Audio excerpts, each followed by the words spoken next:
This is the Final Word Ashes Daily, day 3 of the 5th Test match of the 2023 Ashes from the Oval. Jeff Lemon and Adam Collins, the show brought to you by Westfield London and Westfield Stratford City. More extra, less ordinary. Adam, the day, 30 seconds, you know the drill. Australia had 9-run lead heading into the second half of the match, evaporated in the space of 6 balls. 13 runs from the first over of the day. Duckett and Crawley off to another flyer. They make it to 79 before they lose their first wicket. I've cheated and looked at my notes. I'll keep going. 130 runs in the first session, 135 in the second. Root and Bairstow doing as they pleased at different stages. Root making 91, Bairstow 78. Mo and Ali, a lovely little cameo towards the end. Australia still take 9 wickets by the time the play is called dead at 389 on the board, a lead of 377, and there's a lot more than that to get through, believe me. Looking at your notes, that is Steve Smith in 2017, looking at the screen before the DRS. If there's one thing the 30-second summary it's been about, no notes. You can have notes during the show, no notes in the summary. That's going to be struck from the record, I'm afraid. It should be. I didn't do a very good job of it anyway, even with that. For some reason, that opening partnership I needed to know at that time, and I couldn't help myself. What was it, 79? 79. 79 from 17 overs when Ben Duckett was out at the end, the last ball of the 17th over. That set the tone for me. So we talked about England getting Bazball right up at Old Trafford, and they did the same thing here. That opening partnership, and then the way it stretches on, 130 at lunch. I mean, when you come out and you nail 130 in a session, and then it's 140 by the time Crawley's out after lunch. But in some ways, a lot of the damage is done by that point. The 2 openers are gone, but they've done that job of sort of pondering, like, why does it work? How does it work so well? And it's like they put test bowlers in a one-day kind of mode. Yeah. Because it wasn't just about flogging the ball. I know people will say, Sehwag was an attacking opener, or you can pick other players, Jayasuriya and so on. This wasn't just for or dot, though. Like most of the attacking openers in history, I reckon, have been go after the ball, hit it over the top, get boundaries. These guys get some boundaries, and then they go, cool, we'll just get 5 or 6 and over with 1s and 2s, because you put players back, and we've got gaps to exploit. Yeah, it's totally calculated up top. We've seen it a number of times through the series, going all the way back to the very first session of the first day. Bazball at its best is, as you described there, knocking bowlers off their line and length early on, making them second guess themselves, making it so difficult to get into a rhythm that by the time you look up, there's 30 runs on the board. Yeah. They were 40 from 5 overs without loss. They'd struck 8 boundaries in that first 5 overs. And from there, they've got a base. There's sweepers everywhere. They can play for 1s and 2s. They don't really need to, but the damage is done by that point, right? Whereas yesterday, Australia found themselves in that horrible hole. It took them 12 overs, I think, to reach 13 runs. England did it in 1. I'm not saying either approach is emphatically right or wrong, simply that the way that England do it when they nail it makes it so difficult for a fielding captain, because they have to stem the flow. They can't simply stick to 3 slips or 4 slips in a gully. That would be lunacy when 2 batters have got themselves into such an extent, and that was the way with Duckett, especially in the first 5. So when it's about the approach, and if it's right or wrong, there'll always be times that it fails and times that it succeeds. If Australia's approach works for them yesterday, then the point when Todd Murphy is smacking boundaries, that would have been the point where Travis Head and Mitchell Marsh would have been at the crease. Yeah. They would have been the ones trying to take down tired bowlers by that stage. It doesn't work for Australia that time. If England's approach doesn't work, then they're 4 for 50, and we've seen it happen before, and we saw it happen at Lords, where they fall away. But it's really the only time in this series where it's really fallen away. I mean, second innings at Edgbaston, I guess they don't make a huge score, and they score quickly.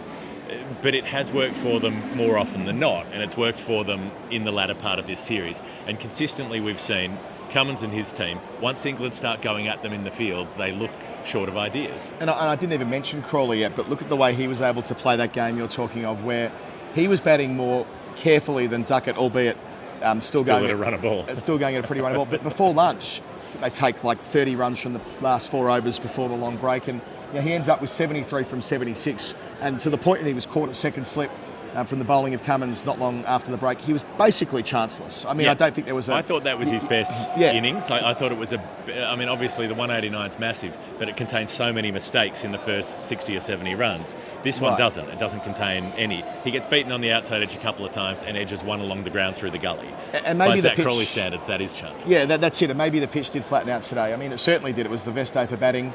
We thought yesterday might be. It's proven to be today, and it's a bit of a pattern in first-class cricket here as well. It gets better and better progressively, which means that whatever Australia are chasing tomorrow, they'll fancy kind of on that basis. There's no demons there, other than a ball that went through Joe Root relatively late in the day from Todd Murphy that bowled him, and a couple of others that have I wouldn't say misbehaved from the Vauxhall end, but there is turn there. So if Moeen Ali can bowl, that will be of interest tomorrow, maybe even for Joe Root. It'll be interesting to see whether he can. He ran between the wickets okay, but he didn't take any sharp singles. So I think there's a big difference between that versus the drive you need to get through the bowling crease as a spinner. I'd be surprised if he can bowl. But so Pat Cummins bowls a really good spell. After Duckett gets out, they do, in a way, they tighten up a bit. Like, they can't really put the clamps on. But Cummins has dug so deep in this test match. The way that he bowled in the first innings, then he comes out and does the job with the bat. After all of that talk between the tests about he must be tired, he's mentally exhausted, 6 tests in a row, you can't do it, etc., etc. He may have had his best couple of days of test cricket of the season in a way. He bowled so well in that first innings, and he dug deep again and provided a really good spell in that first session where there was jeopardy. He almost got Joe Root out a couple of times. Root almost gets out to Hazelwood as well, is it, with the one that cuts back in, that's umpire's call on impact, whether it's outside the line or not. There's sort of 20 to 30 minutes where Australia have a taste, like maybe they're in it, maybe they'll be able to find breakthroughs, and it doesn't happen. Yeah, that's it. So, I mean, Cummins, that first spell you speak of, we were all raving about it on commentary. He still went at 5 runs and over through 6 overs, right? It was that kind of morning.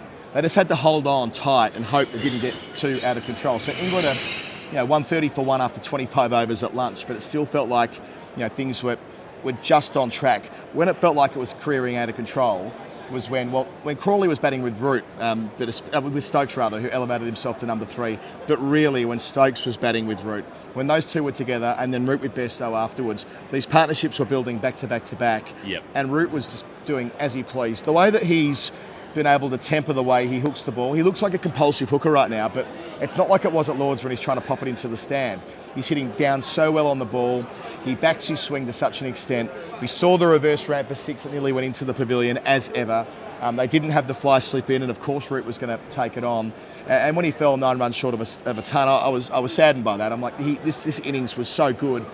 He deserved a century, just as it was last week at Manchester when he came close without quite getting there. Yeah, it was century worthy, and he did play so well after those couple of dicey moments early on where he was fishing outside the off stump a little bit. And I mean, Stokes absolutely pulverised a couple through the onside, that sort of flick off the pads that he hit with such terrific power. It's not a slogger's shot, it's a classy shot. And he puts it away. And then he takes on Murphy one time too many, I suppose. They've got Cummins quite deep set at a mid-off, but set quite far back, and also a mid-on rather. Mid-on, yeah. And Stokes looks to go big over the leg side and gets himself out for 43, another 43. Duckett made one as well. Root keeps going with Bairstow, like you said, for a time. And then, I mean, at that point you're thinking, well, Australia might be chasing 500 here. Well, it's partnerships, isn't it? Australia yesterday had so many partnerships between about 15 and 50. Today, England, 79, 61, 73, 110. That was between Bairstow and Root, ended just after tea when Root was bowled by Murphy. That's 4 substantial partnerships, which give them, again, all the control they need on a day where it was beautiful for batting. There were clouds in the sky, but they never covered up the sun, if you know what I mean. It was just so good out there. Saturday afternoon, gorgeous weather, all the rest of it, barely a breath of wind too. Australia did, for all of that, create a little opening in the middle session. They get Brook caught behind. The first time in his test career he's been caught behind from the bowling of Hazelwood. A beautiful delivery, probably the ball of the day. And that's when the score's on 222. So, at 4 for 222, they're not quite away. And that's where Bairstow comes in. And they struggled to Bairstow initially.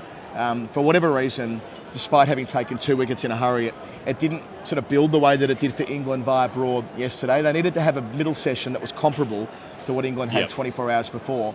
But instead, they do get 3 wickets. Brook's the third of that sequence, but it wasn't 5 or 6, which meant they came back after tea. And by that point, they were already 253 in the lead. Yes, and by that point, I mean, they start to look like a pretty tired team at that stage. And Bairstow, he's not all guns blazing. He's maybe 2/3 of the guns blazing. He takes them on from time to time, but he's a little bit more judicious. He does play that angled bat outside the off stump a couple of times, but gets away with it, sort of inside edges into the pitch rather than back onto the stumps, that kind of thing. And then he starts to, I mean, some of the air goes out of Bairstow. Once he gets to about 60, I think Bairstow starts thinking 100. I think he starts thinking, well, we've got the rest of the day to bat. We're not going to declare. We'll keep going. And I really want to get an Ashes 100 and stick it up these guys. And his scoring rate dropped off a long way. There was an hour in which he scored nothing but singles, and he only scored 13 or 14 singles. But he faced something like 25 balls and scored about 13 runs in ones after he'd been hitting boundaries. The first 10 boundaries of his partnership with Root were all hit by Bairstow. Yeah. So in their partnership, they added 40 in boundaries that were all Jonny Bairstow, and then he just went totally the other way. I don't think that would have happened if he wasn't altering the way he played because he wanted the milestone. Yeah, he's got 2 Ashes 100s, but neither of them are in England. There'll be 37 when Australia are here 4 years from now. So he'll probably tour Australia next time, but is he still playing Test cricket in England in 2027? Probably not. So that might be his last chance to make a ton against Australia at home, and he's missed out on that, falling for 78. But it doesn't diminish what he did on the day. You might be right. He might have saw the milestone looming, and that might have affected the way that he played. And it was a good review from Australia as well, because it was a tiny little feather from Stark, just a little scratch, and they challenged the call. And exactly the same as earlier in the day when Duckett got out. A good review too there, where it was Smith and it was Carey saying, we think he's nibbled that.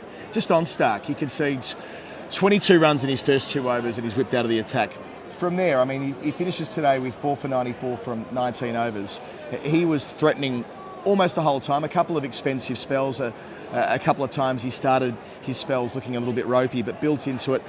He bowled the ball at 92 mile an hour in the penultimate over of the day. So he bent his back, he had a real crack, and he'll have the chance to complete. Kept seeming cheerful, like he kept kind of cracking jokes and walking back to his mark and having a laugh and not seeming completely down in the mouth like he might have expected. Well, he has a chance taking a 5-wicket bag tomorrow.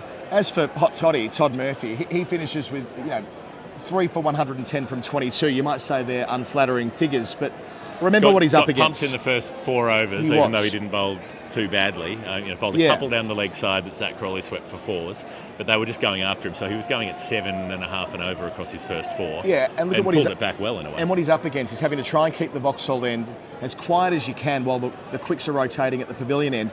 A luxury that Pat Cummins didn't have at his disposal last week when it was an all-seam attack and Travis Head under that bombardment was ineffectual. So Murphy played his role on a couple of fronts, and he gets Stokes, right? He does give them that sniff in the middle session. And he gets Root. I think if you can bowl Joe Root on 91 with an off break that pitches wide of the off stump and rags back in and beats his stroke and hits the stumps, and kept low, that's what you get sometimes as an off spinner. That's a quality piece of bowling. He gets Wood eventually from a catch in the deep. Probably should have had him with an LBW, but the DRS, the ball tracking was on whacker mode today. It was tracking balls that were just suddenly going up to the moon, continuing in a straight line forever, onwards and upwards, twirling towards freedom. He got Anderson given out and then overturned to another one that was supposedly anti-gravity. I'm generally a believer in the ball tracking tech, but it looked weird today. It says a bit about the bounce Murphy gets, really. If you accept the science there, then it shows that Murphy does get balls to take off, and I reckon the way that he got Root, and indeed the way that he bowled to Bairstow, he had at least 3 or 4 go past the outside edge with the type of balls we saw in India. Not so much the UFO style deliveries he was bowling from around the wicket in India, but more balls that were kind of overspinners. Hard to do, with the seam position, to get the ball to go over the top and hit perfectly on the seam to go the other way, and he did that. So he threatens both edges. And which of the right-handers was it where he had the one that wasn't given, that they did review, that was clipping the bails? It was a long day, Jeff. I cannot remember now. But what I will say about the Root bowl, how's this? I was going to use this for Hall of Fame, but I'll jump in early with it now. 237.2 overs. That's what Ashwin and Lyon have collectively bowled to Joe Root. They've never bowled him. Murphy's done it. Murphy's done it. 237.2 overs that Root's faced Ashwin and Lyon, to repeat that stat. So it does take something special, and Root falling on 91. It's a nice wicket for Murphy to have. I know he bowled really well in India, but a day like today will help really make him as a Test cricketer, and it's without doubt that he's Nathan Lyon's successor. Whenever Nathan Lyon pulls the pin, whenever that happens to be, there is no doubt in my mind that Todd Murphy will be the next long-term finger spinner. So Moeen Ali plays a couple of lucky shots, the top edge hook, he's missed. Hazelwood can't make up enough ground to get around to catch him. There was one that Stark dropped off Stokes as well, right on the boundary line earlier, when it ended up about 2 metres to his right and he had to stretch across rather than being under it. So they had those moments, and they had 3 DRS calls that were umpires call against them today. Yeah, today wasn't a lucky day for Australia on that front. You're right, the one with Stark down on the fine leg rope where some I'm not going to just use the word I was going to say. A bloke with a kid standing next to him just abusing Stark on the boundary. I'm like, come on, man, have some dignity. But the bit that I wanted to come back to out of all of that was the thing I've now completely forgotten because I've been sidetracked. That's right, Moeen Ali and his cameo. That's probably his last Test innings. England aren't going to be able to afford him in for the India tour because he's got that massive deal in the SA20. So very unlikely Moeen will forego that cash to play for England in the Test series. It's probably not as appealing either to go and grind away. It's hard conditions in India. I think this at home was it was a bit more fun. Why don't I play one more Ashes at home? Right, and look, and I genuinely can't see them getting him to play next summer. So that is probably his last Test innings. How appropriate that he makes 29 from 38, hits a 6, slaps the ball through cover, and plays the most immaculate on drive off Mitchell Stark starting a spell that you could see. It was shot of the day, and it was fitting that Moeen Ali would play a stroke like that in what's probably his final Test innings. Maybe if he can hobble to the crease tomorrow and send down a couple of overs and golden arm something, you never know what might happen. So Stark picks up Wokes and Murphy gets Wood to end up with 3. They're 9 down. Anderson's given out. It's overturned. So England will resume, and presumably they'll keep batting tomorrow unless they decide to just pack it in and declare overnight. Time for the Final Word Hall of Fame. The Final Word Hall of Fame is brought to you by Westfield London, Westfield Stratford City. I'm pulling my phone out of my pocket. Both of those places, yeah. Because I can tell you a number of things about them. You can, because, it's summer. It's the time for good times. It could be the east of London, could be the west of London, but it's only ever going to be the west of Field. And try something new this summer with free games, exercise classes, hobby sessions, arts and crafts for people of all ages until the end of August. Of August, all that time on your side. There's sip and paint sessions. All the way through the 100. Tastings. You can be drinking kombucha all the way through the 100. You can journal, you can flower arrange, have a workshop there, disco yoga, which I'm most interested in, and so much more all summer long. Just simply Google Westfield London, Westfield Stratford City. You can do all of those things, more extra, less ordinary. We bloody love you. You can get in touch with the 2 hemispheres, the flower arranging hemisphere and the going to sixes to smash some balls off a length hemisphere. All those things could be yours. The Hall of Fame, what were we going to talk about? I can't even remember. You were going to talk about, the time wasting that played out today. Australia bowled 80 overs, but the immaculate, exquisite time wasting from Australia at the end. Explain why they did it and how they executed it. We have seen some shithousery in this series. I'll tell you what. We have seen just absolute dreck from players who do not want to bowl overs and who do not want to face the bowling at different times. It is extremely annoying. We talk about it all the time. Again, they lost, 10 overs today? 10. Just frittered away into the ether. And so as it comes towards the end of the day and Anderson walks out to bat and it's 17 minutes past 6, they're already taking the extra half hour. And Australians think, well, if we get him out here, we have to face 1 over. And we do not wish to face 1 over. We need to have a long conference to talk about how to get James Anderson out. And then we need to call for the shin pads so that we can get Marnus Labuschagne in a short catching position and call for the helmet. And the umpire stood there for 4 minutes and just let them get away with it. They looked at their watch. Blatantly let them get away with it. Yeah, umpire Dharmasena looking at his watch is, that passive-aggressive move that you see from umpires occasionally, but they played it perfectly. Even Murphy, a junior member of the side, made a couple of tweaks to the field, brought one man in, changed his long off to make sure the clock went past 20 past 6 local time. They only bowled 5 overs in the last half an hour, despite operating with a spinner for 3 of those 5. They bowled 5 overs in 30 minutes, and I wish to say this. The fact that they took that long to do it, Australia did not deserve to get James Anderson out in those last 10 minutes. I am glad that karma at least bit them to that small extent. And the good thing is, because the ICC is a member body, it's a federation, it'll mean that CA will simply complain the way they always do and get their way, and they will not wear any penalty for what they did today, because that's the way the world works. That'll be fine. Other bits and pieces, that was the Alzheimer's Society day today. I thought that was lovely at the start with the choir singing Jerusalem. We did an interview with Alice Davis and Richards on the weekly show earlier this week. You can learn more about the Alzheimer's Society there. Can I throw in for a Hall of Fame? So the fact that the Alzheimer's Society, the trick that they did was have all the England players come out and swap shirts at the lineup in order to sort of symbolise the confusion that you have with Alzheimer's. Now, we knew this. We were told this, so we knew it was going to happen.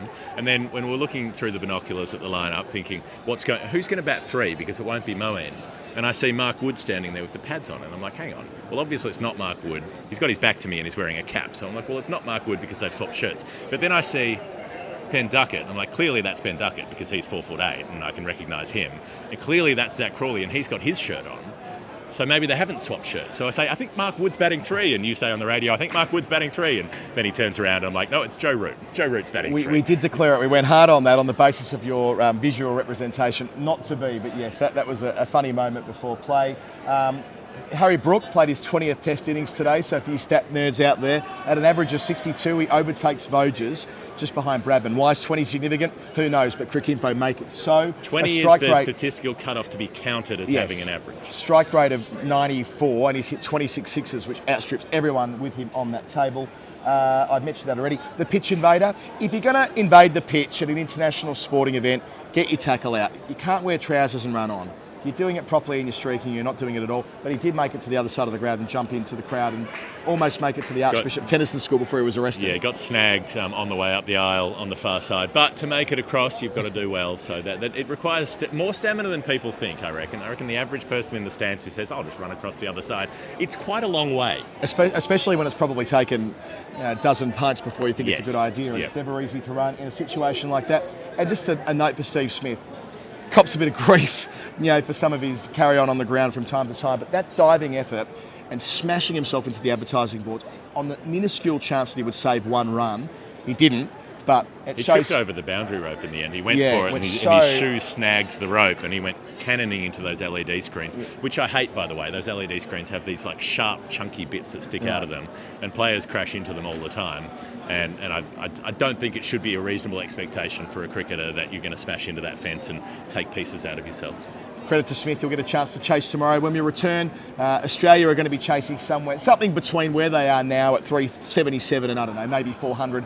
Either way, it'll be worth watching. It's probably the final day of the series. We'll be here as ever. If you like what we do, patreon.com/League Final Word. Join our beautiful Patreon Discord community. They're meeting tonight at the pub. We're about to join them. Good night from us at the Oval. Hasta la vista, babies.